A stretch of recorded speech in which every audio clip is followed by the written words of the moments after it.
If you've been around here on the channel for a while, you know that I'm not the ultralight guy, but I think I've just been converted. I trekked out for an overnight here in Flagstaff, Arizona, and I wanted to test out the Durston X-Mid Pro. This has been a highly sought after tent. You practically can't even get it, so I wanted to familiarize myself with it, see what all the hubbub is about. It got down to 12 degrees last night, and I've got some thoughts. And I've also been testing out some other gear that I wanted to present to you here on the channel today. So without further ado, let's break it down, starting now.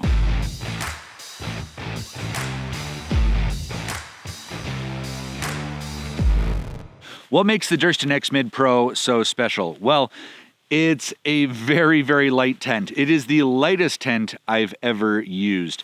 This is on its own, it's a 16-ounce tent. So yes, it is a 1-pound tent. Now, there are some caveats to that. You do need trekking poles or some sort of pole structure that's going to lift this up off the ground.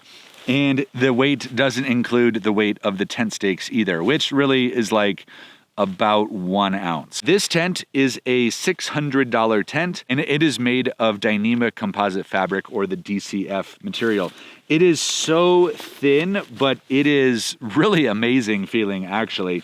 And the beauty of a material like this versus nylon, which most tents are made out of, is that it won't sag, it won't stretch. It is very robust, even in storms and inclement weather. Dan Durston, who invented this tent, who's just been a thru hiker and done a ton of treks on his own, and came up with some pretty clever geometry and ways to maximize the efficiency of a tent, starting with these walls themselves. So you have a 55-degree angle wall here, which what's that going to do is it's going to be the most efficient for snow load, where snow is really not going to stick to any part of this tent. Even here on the ridgeline, you've got a really nice A-frame that snow will not build up and collapse on.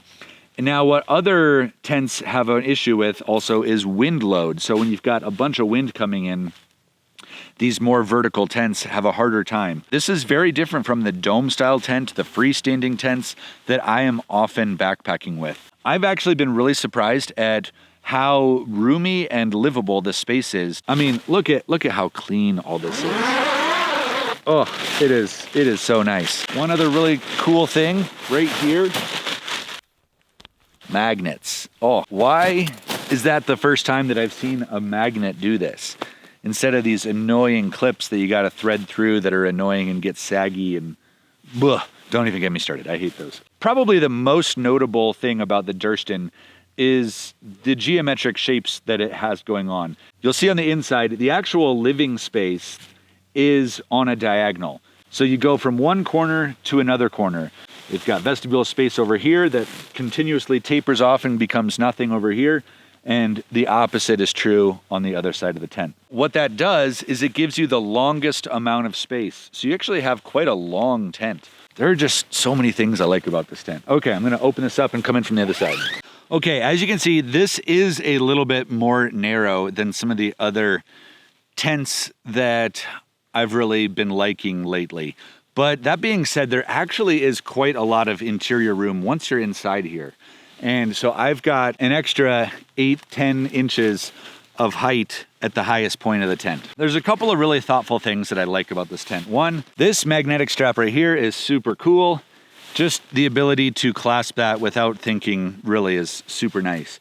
And then the other thing is you've got these ties that can tie up the mesh on the inside. And to me, that is an improvement over those clips that are just always tricky. You can never really tension them quite right, and they always start to sag and droop. All right, I'm gonna take you off the tripod. So the interior of the tent is pretty minimal. You've got essentially one pocket here and then vice versa on the other side. There is no head and there's no foot. It's ambidextrous, if you will. So you can set it up either way and it's going to be essentially identical. At the end of my mattress here, the light's coming in and out, I've got about a foot of extra room. The floor of the tent is very thin, very minimal. And one of the things is that it's just a little bit, maybe flimsy's, I don't know. We'll see how well it holds up, but I'm gonna have to probably do more to take care of this tent than other tents in the past. I haven't really been a footprint user, but I think that's going to have to change with this tent, just to protect it from abrasion and holes and stuff like that. I'm still going to probably learn how to stake this out exactly right. This part has good structure, especially when I'm actually got this zipped up. So when it's loose, it adds a little bit of flimsiness to it. You can see how much tighter it is once this is zipped down. Everything has a lot more tautness. And yeah, you've got a guy point here and an additional guy point here. And you can kind of tell right now, it is a little bit see-through. So if you want privacy, this isn't going to be the most private tent in the world. So you also have 2 ventilation ports. The cool thing about this is that it's actually being up at the top of the ridgeline. This is where the most heat and moisture is going to get caught. So having it high up here is going to be more efficient than on some of the other tents. So this is actually one of the more simple tents that I've ever used. It really just requires 4 stakes as the minimum. So you need the 4 corners staked out. You do that first, and then you pop up the trekking poles under these high points, and that's it. Now you can use some extra tent stakes. I've got the head and the doors staked out additionally. But if you want to go with just 4 tent stakes, you can totally do that. I've been using these MSR snow stakes. This is the kind that it comes with, just kind of your typical, really minimal tent stake, which are very light. And these are also super light, but especially for snow, this is going to hold, this holds 10 times better than the other stakes, especially if you're going to be in snow. These are just awesome for any tent you're using. So if you can see on the ridge line, it's kind of funky. You got 1 high point on one side of the tent and 1 high point on the opposite side of the tent. And it just gives it this really dynamic feel on the inside. And again, it just maximizes all that interior space. So I think I'm being converted on this for multiple reasons. One, a 16-ounce tent is just mind-blowingly light. I don't often get to backpack with a 45-liter backpack, but I was able to do so comfortably with this tent because it's so small, it's so light. It's more like packing along a bivy bag, except at the end of the day, you have a real tent to be in. So obviously the weight of this thing is a huge selling point, but it has a lot of room inside. This would actually work for up to a 6'8" person.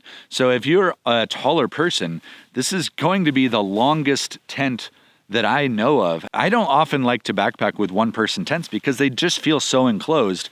However, I felt like I had tons of room in there last night. I get so many comments from people who want a tent that you can pitch in the rain without getting the interior wet. And this is that tent. You can do that with this type of tent. Now, your typical freestanding double wall tent, you often have to build that inner and leaving that exposed to the rain while you kind of finagle the rain fly then over it. And that's how I've backpacked for years. And I've never thought it to be that big of a deal. However, just seeing the simplicity and the ease with which this tent could be set up, just putting out 4 stakes, popping up those the trekking poles, and you've got yourself enclosed. That is pretty awesome. So I do get why people would want that. And whenever it storms, I'm going to be thankful for having that fly first pitch that's going to keep my space dry no matter what the weather is going on when I'm setting it up. This is also my first Dyneema tent that I've ever had. I've always gone with the nylon tents, and I'm so impressed with just the feel, the weight, the rigidity with which I'm having trouble with some of my words today, that you can tension these out. Nylon tends to sag and stretch over time, and so when you set it up initially, especially if there's any moisture, it just gets saggy and kind of gross feeling. The Dyneema is obviously more expensive, but I am a huge fan. And the ventilation on this tent was actually really good. A lot of other tents, especially when you set them up in the snow, they just get so wet on the inside, but that was not the case with this tent. So I'm super impressed. Now, this is an expensive tent. This is a $600 tent. So it is not for somebody who's just going to be a casual user. This is definitely for somebody who wants to do a through hike or somebody who really wants to spend a lot of time backpacking. cut weight while maximizing some good quality comforts of a tent. So if that's you, then I highly recommend the X-Mid Pro. This is a really exciting tent, and I'm so excited to use this more.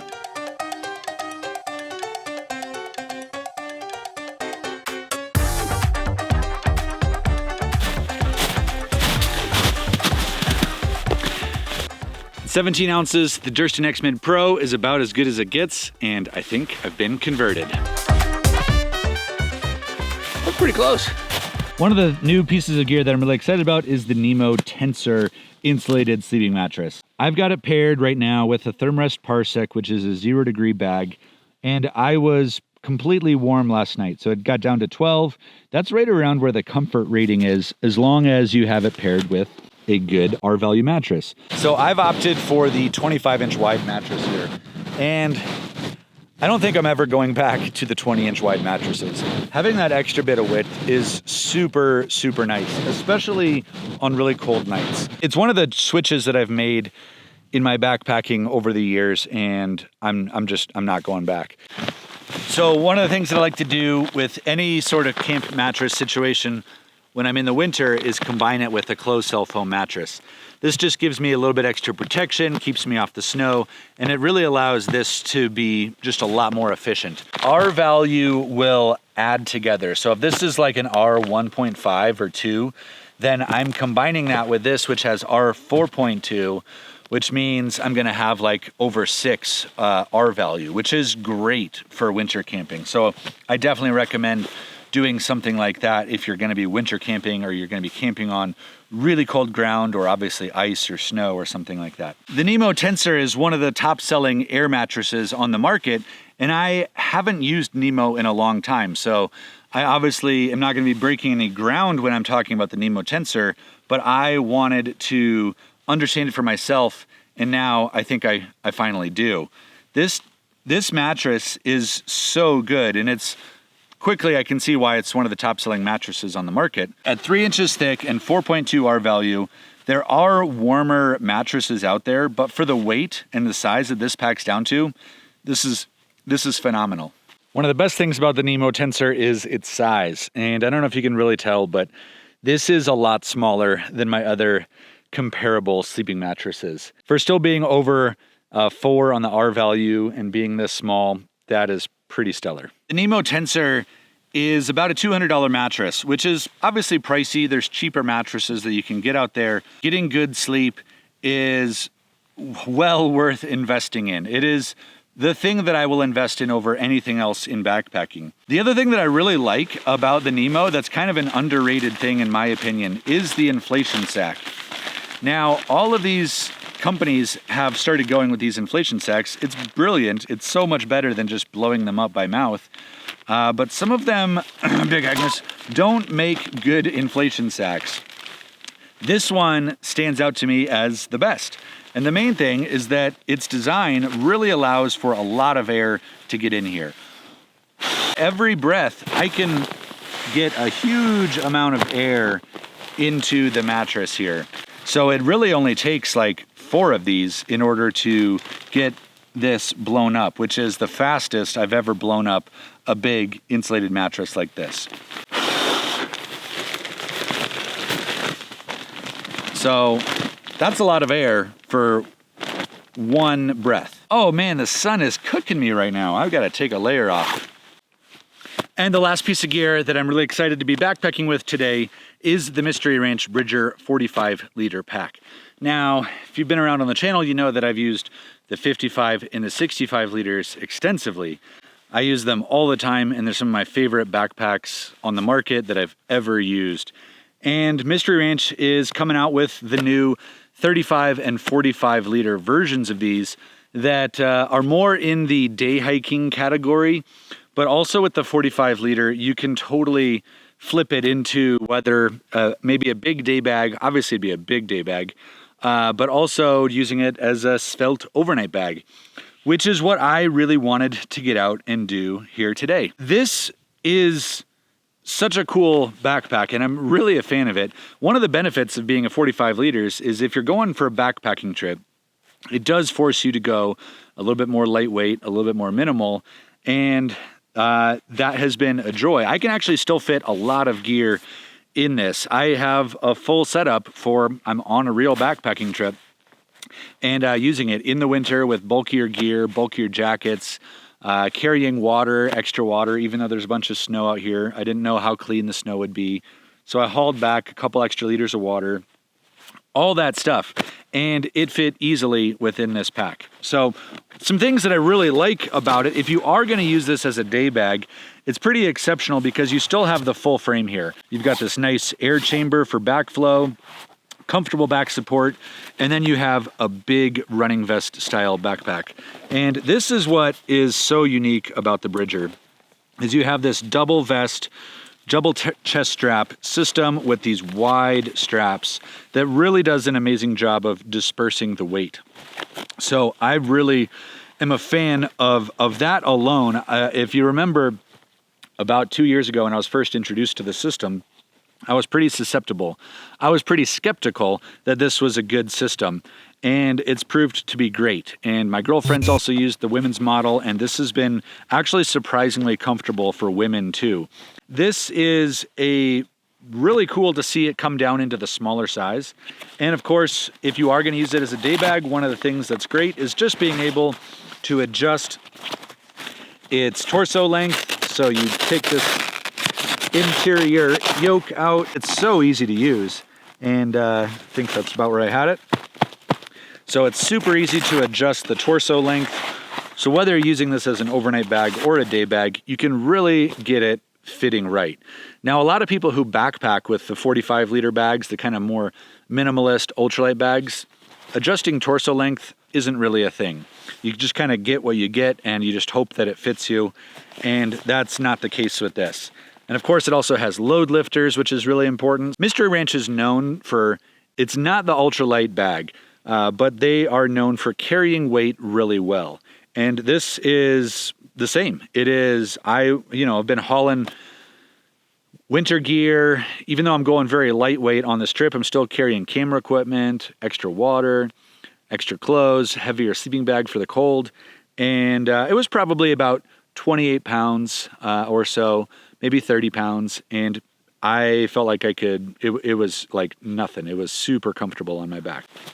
Mystery Ranch has these articulating hips with this kind of pocketed triangular shape here. I don't know if you can see that, but what it does is it just makes this whole hip experience very comfortable.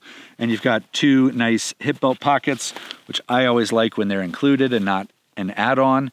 I prefer that system. We've got your big normal water bottle pockets that are on both sides.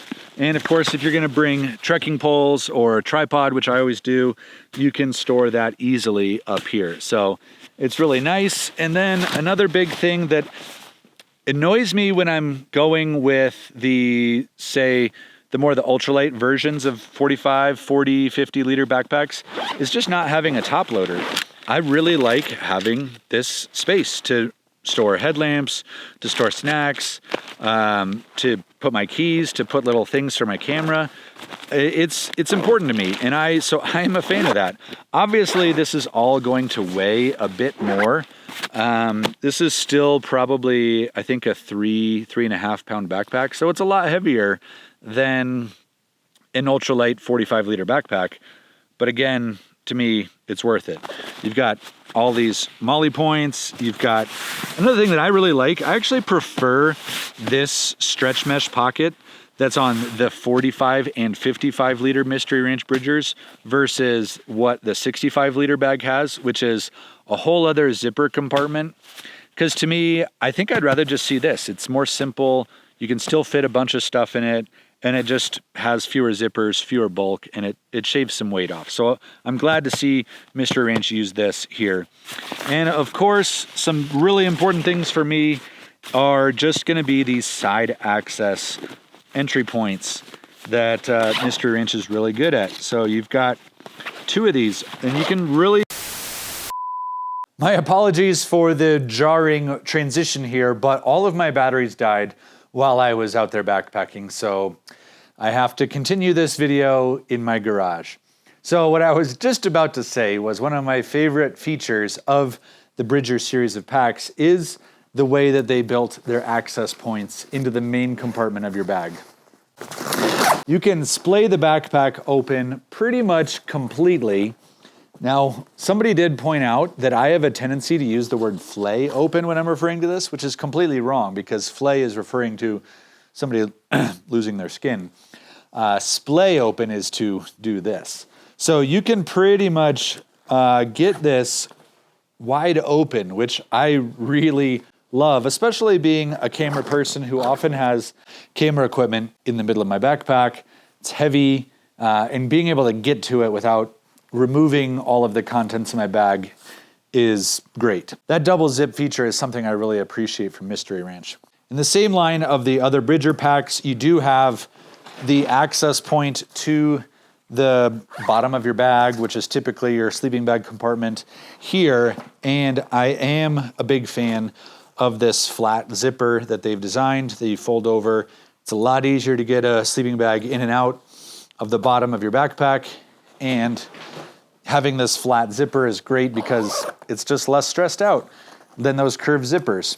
You can, of course, also attach some ice picks or other technical equipment here with your gear loops, carabiner points. There are still two issues that Mystery Ranch hasn't addressed that annoy me, and I hope that one day I can get them to fix this issue. These buckles down here, to me, I just still want them to be longer.